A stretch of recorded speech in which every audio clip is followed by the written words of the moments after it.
Eu queria compartilhar com vocês hoje sobre esse momento que nós estamos vivendo.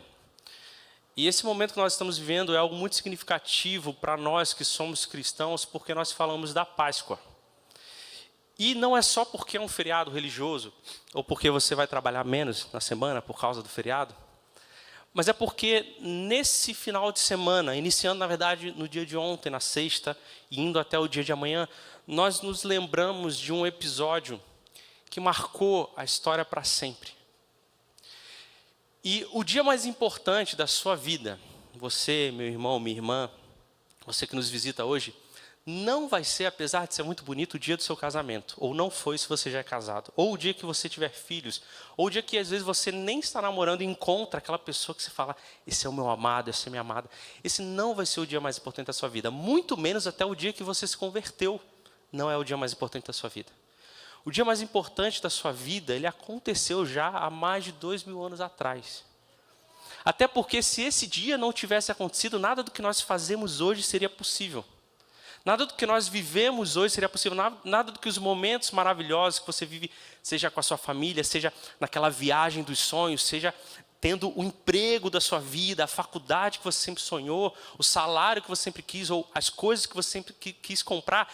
Essas coisas são muito boas, mas nada disso seria possível se há 2000 anos atrás, um homem de Nazaré, marceneiro, carpinteiro, morresse no seu lugar e ressuscitasse ao terceiro dia.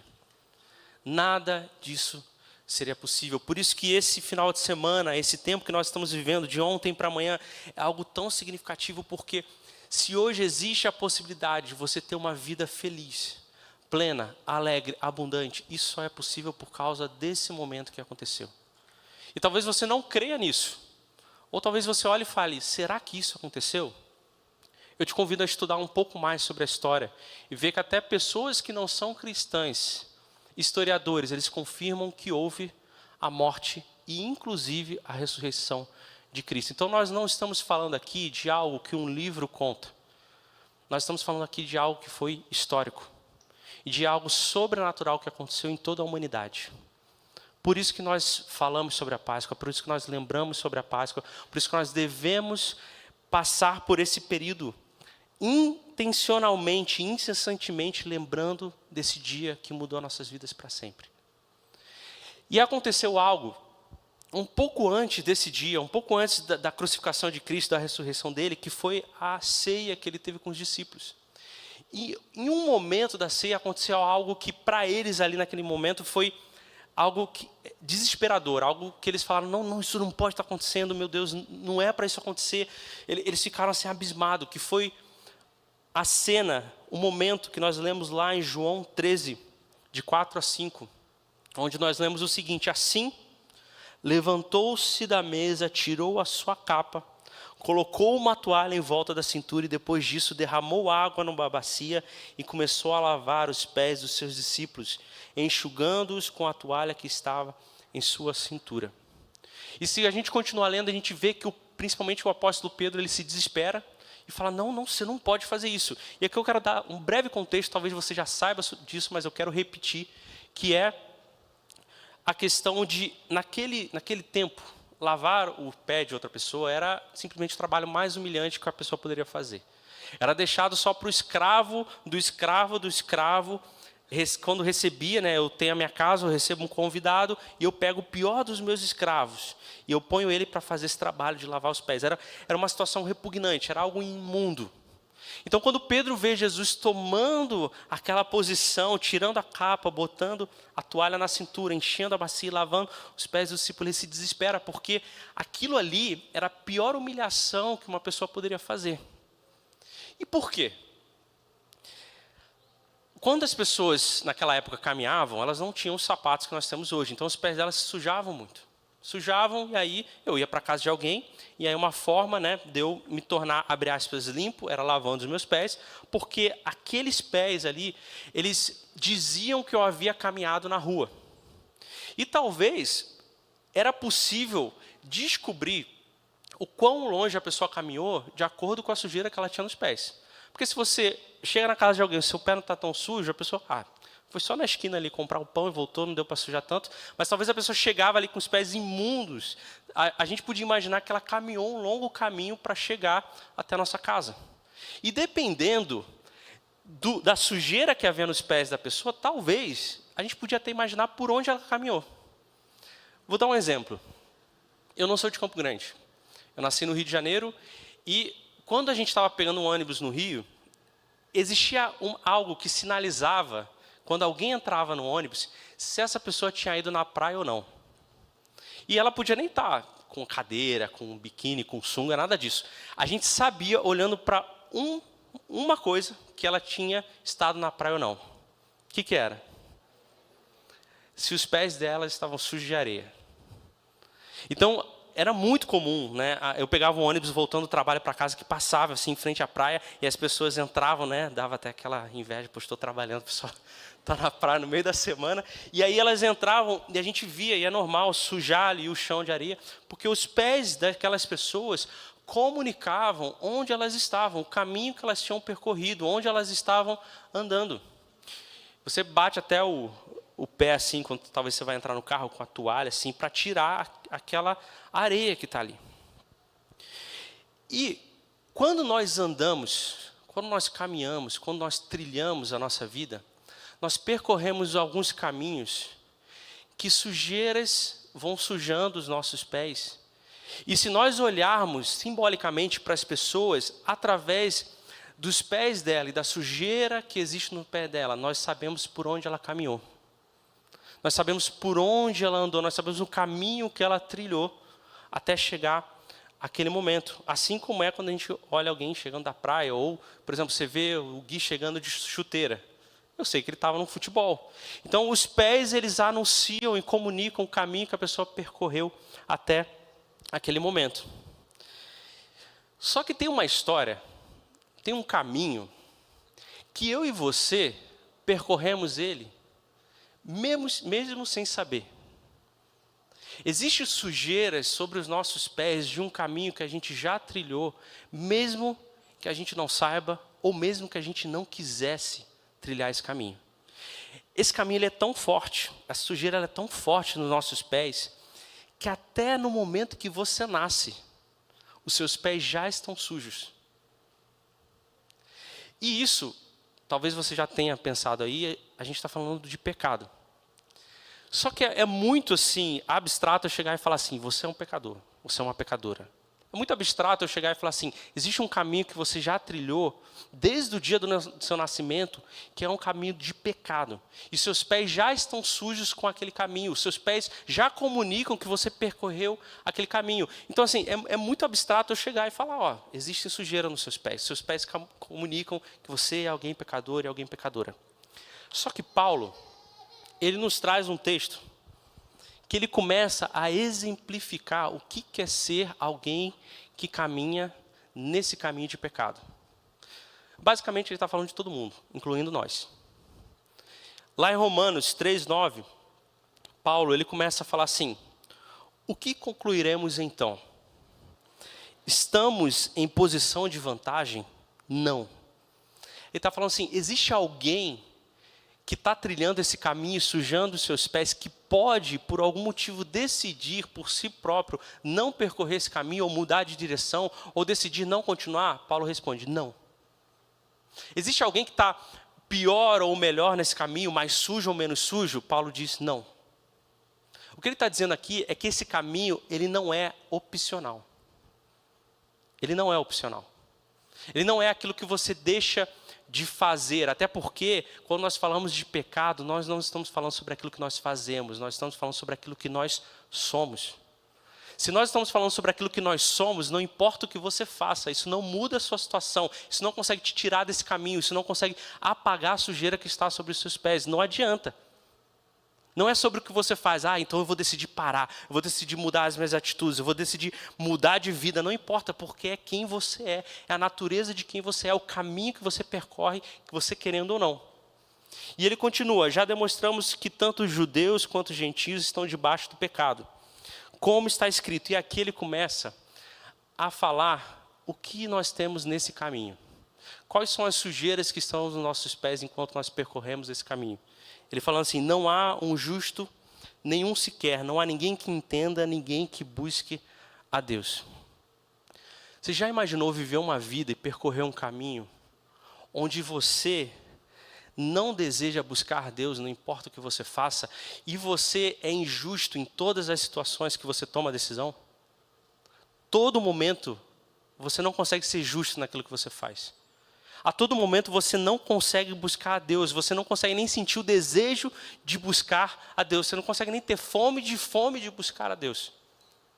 Esse caminho que Paulo está falando que nós estamos trilhando, essas são as sujeiras que estão nos nossos pés. Ele continua falando assim, todos se desviaram, tornaram-se juntamente inúteis, não há ninguém que faça o bem, não há nenhum sequer. Ele está falando que não importa o que você faça, você sempre vai fazer o mal. Esse caminho que nós estamos trilhando, não importa o quão esforçado ou esforçada você seja, tudo no final você sempre vai fazer mal. Você sempre vai fazer algo que é ruim, você sempre vai fazer algo que não vai dar certo, você sempre vai fazer algo que vai trazer a maldade não só para você, mas para outra pessoa. Então esse caminho suja os nossos pés com maldade, nós continuamos percorrendo esse caminho. E ele continua assim, suas gargantas são um túmulo aberto, com suas línguas enganam, veneno de serpente está em seus lábios. Ele está falando que o caminho de alguém que está trilhando o pecado é alguém que quando abre a boca, é como se fosse um túmulo aberto, ou seja, a gente abre a boca para falar, só sai morte, só sai destruição, só sai engano, é como veneno, é como se a gente falasse e o veneno alcançasse as pessoas que estão à nossa volta e as pessoas morressem. Existe podridão quando a gente fala, existe trevas quando a gente fala, quando a gente abre a boca para falar qualquer coisa. Como um sepulcro aberto, como uma pessoa que está em decomposição e aquele fedor terrível que acontece, é como se tudo que a gente desejasse pronunciar fosse destruidor, assim como é a morte. Suas bocas estão cheias de maldição e amargura. Além da gente gerar morte quando a gente fala, a gente está o tempo todo amaldiçoando tudo e a todos. E o tempo todo reclamando de tudo. Nada é suficiente, nada é bom. Nada é legal, nada que tenha acontecido é alegria, nada é felicidade. É o tempo todo maldição, é o tempo todo amargura brotando da nossa boca. E ele continua, seus pés são ágeis para derramar sangue. Paulo está falando que cada um de nós, não quer dizer que nós somos, mas existe uma intenção do nosso coração, inclusive de ser assassinos. Existe um pastor lá no Rio que ele fala o seguinte, todo mundo é capaz de qualquer coisa. Todo mundo é capaz de qualquer coisa. Nós estamos trilhando um caminho que existe algo no nosso coração que nos impulsiona. Alguém que já desejou, nem que seja uma brincadeirinha, e falar, se aquela pessoa não existisse. Isso já é, de acordo com a Bíblia, o desejo de assassinato sobre aquela pessoa. E, de acordo com a Bíblia, você já pecou sobre isso. E ele continua falando, ruína e desgraça marcam os seus caminhos. O que ele está falando aqui é que imagine a sua vida e tudo que você tenta construir não dá certo. Tudo que você tenta fazer e planejar na sua vida, simplesmente a ruína e a desgraça perseguem você. Então, não importa o que você faça, as coisas vão sendo destruídas ao longo do caminho. As coisas vão se desmoronando, as coisas nunca dão certo, nada dá certo, nada funciona.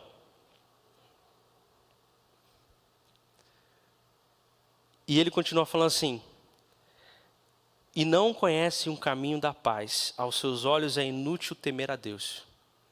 Imagina nós vivemos uma vida que nós estamos o tempo todo em guerra. Nós não conseguimos dormir em paz, descansar, ter um momento de alegria na nossa família, nós não conseguimos fazer isso. É inútil temer a Deus, é como se a gente percorresse esse caminho, olhasse para quem Deus é e falar, isso aí não serve para nada. Isso aí não tem valor nenhum, eu não quero isso para a minha vida, isso aí não tem significado nenhum, isso aí não tem valor nenhum para mim, eu decido continuar caminhando. Quando Paulo nos descreve o que é o caminho de alguém que é pecador, ele descreve isso, essas são as sujeiras que estão presas ao nosso pé, porque nós trilhamos esse caminho. Nós trilhamos esse caminho onde nós andamos e não temos nenhuma sombra de esperança de que existe a possibilidade de mudar, não importa o que a gente faça. E talvez você tenha percorrido um caminho além desse. A sua história de vida, talvez o caminho que você trilhou, as manchas que você tem nos seus pés, a sujeira que você tem nos seus pés, as feridas que você tem nos seus pés, os calos que você tem nos seus pés, talvez eles tenham acontecido ainda mais coisas, talvez você tenha tomado decisões na sua vida que marcaram a sua vida e sujaram seus pés para sempre. Talvez seus pés estejam sujos de sangue, talvez seus pés estejam sujos ou marcados com alguma ferida que alguém fez na sua vida ou que você fez na vida da outra pessoa. Mas a questão é que existe uma história que os seus pés contam no caminho que você trilhou. A pergunta é: o quão sujo estão os seus pés? O quão machucados estão os seus pés? O quão terríveis estão os seus pés diante da história que você tem vivido e do caminho que você tem percorrido? Talvez você tenha tomado decisões que hoje você olha para trás e fala: que decisão terrível que eu tomei, que coisas terríveis aconteceram na minha vida. Só que voltando para o texto, nós vemos Jesus diante dos discípulos, e não importa o quão sujo estavam os pés dos discípulos, não importa o quão desagradáveis estavam os pés dos discípulos, não importa o quão terríveis estavam os pés dos discípulos, Jesus se colocou numa posição de humilhação. O Deus soberano encarnado se colocou numa posição de escravo e servo de todos e começou a lavar os pés dos discípulos.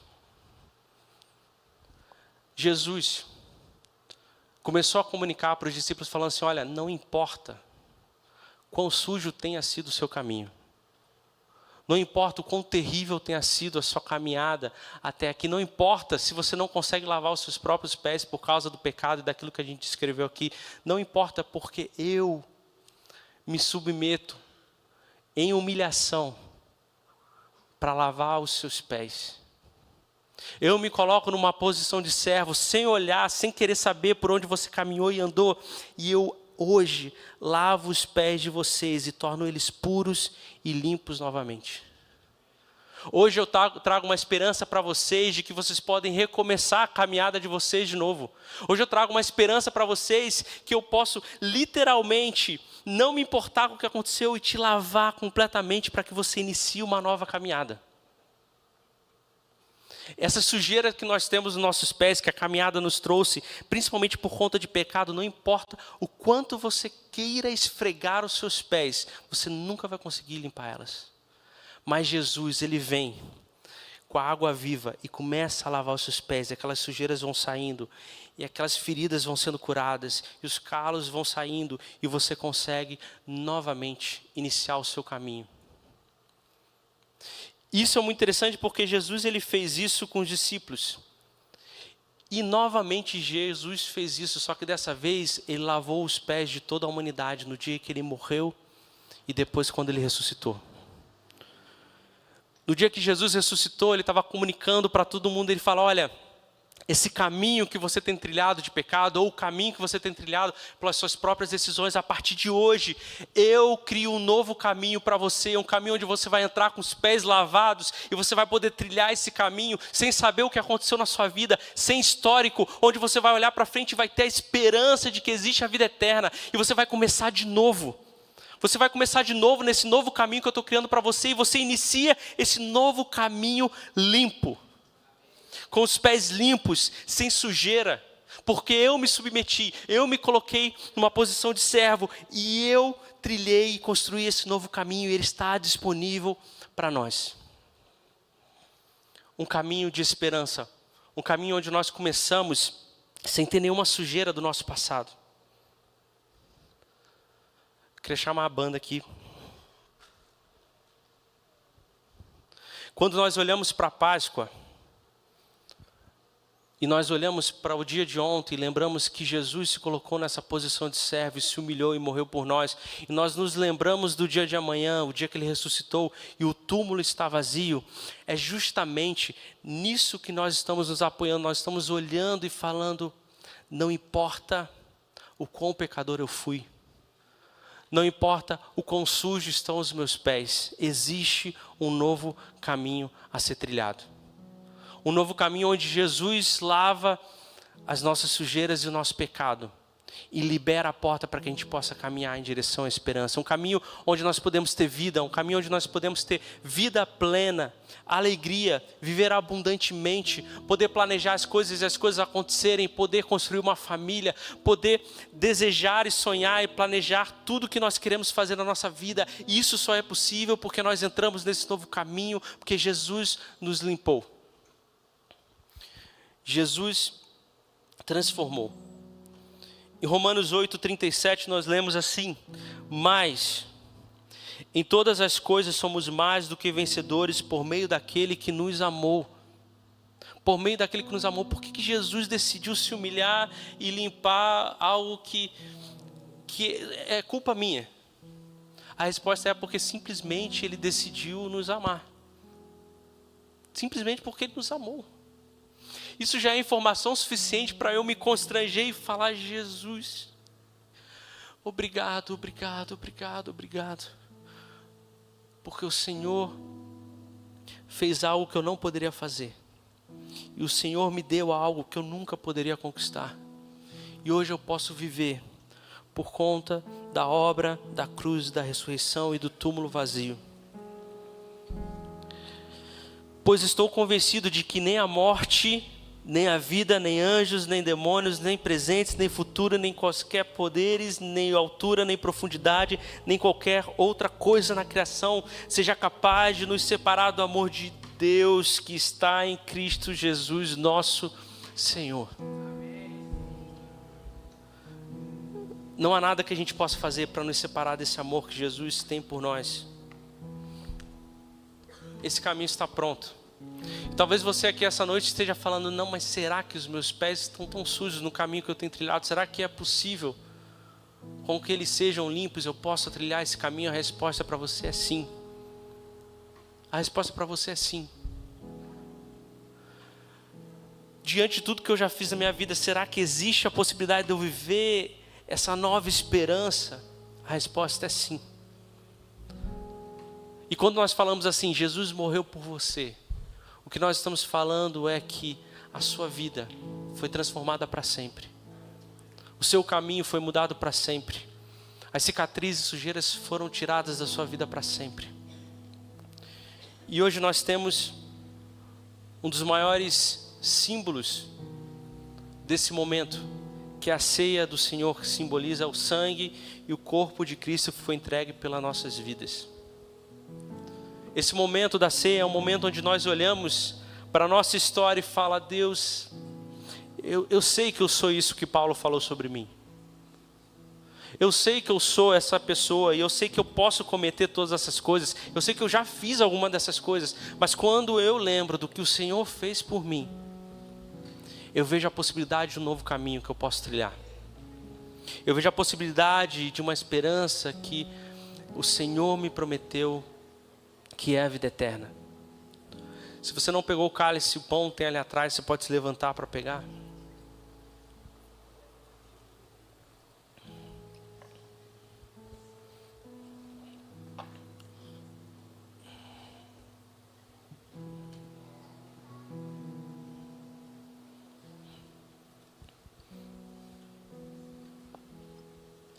Queria que você colocasse de pé no seu lugar.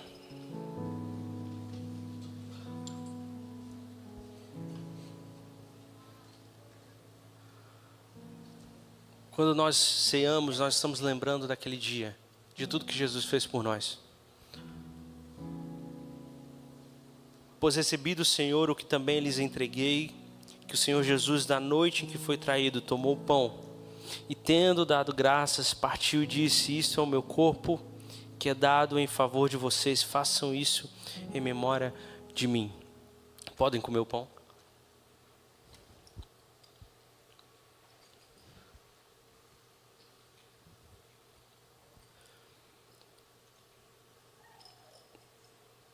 Eu queria que você tirasse alguns minutos para orar a esse Jesus que deu a sua vida por nós, que criou esse novo caminho e nos possibilitou sair do caminho do pecado, tirar as sujeiras que nos acompanhavam.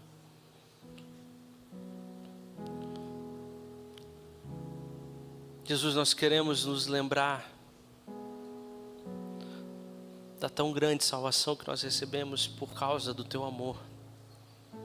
Nós queremos nos lembrar do sofrimento que o Senhor viveu para que hoje nós pudéssemos viver livremente e caminhar um caminho de esperança, de graça e de alegria.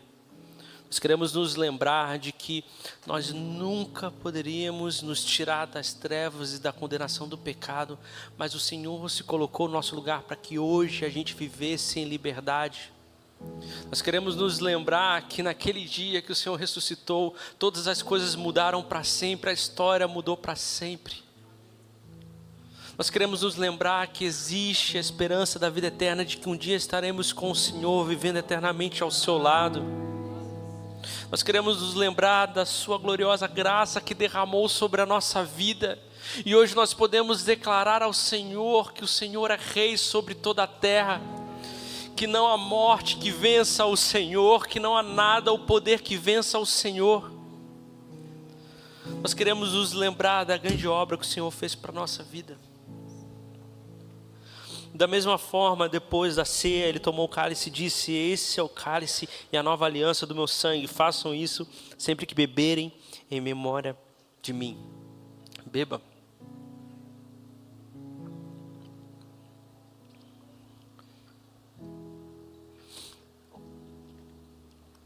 Jesus, reavive em nós.